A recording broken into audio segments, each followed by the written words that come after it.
তব কথামৃতং তপ্ত জীবনং কবিভিরিতং কল্পসাপহং শ্রবণমঙ্গলং শ্রীমদততং ভুবি গিনন্তি যে ভুরিদা জানা।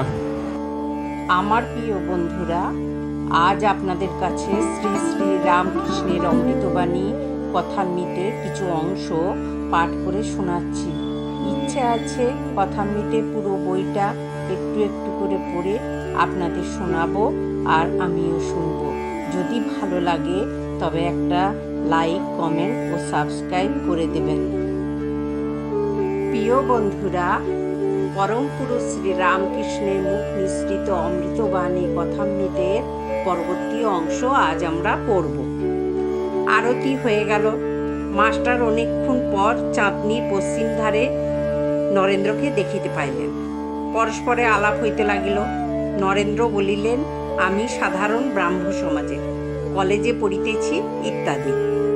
রাত হইয়াছে, মাস্টার এবার বিদায় গ্রহণ করিবেন, কিন্তু যাইতে আর পারিতেছেন না।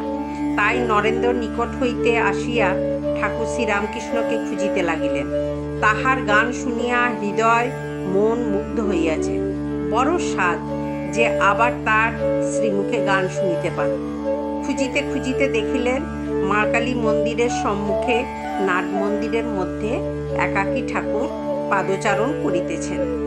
মার মন্দিরের মাঠ দুপাশে আলো জ্বলিতেছিল। বৃহৎ নাট মন্দিরে একটি আলো জ্বলিতেছে, ক্ষীণ আলো। আলো ও অন্ধকার মিশ্রিত হইলে যেরূপ হয় সেই রূপ নাট মন্দির দেখাইতেছিল। মাস্টার ঠাকুরের গান শুনিয়া আত্মহারা হইয়াছেন, যেন মন্ত্রমুগ্ধ সর্প।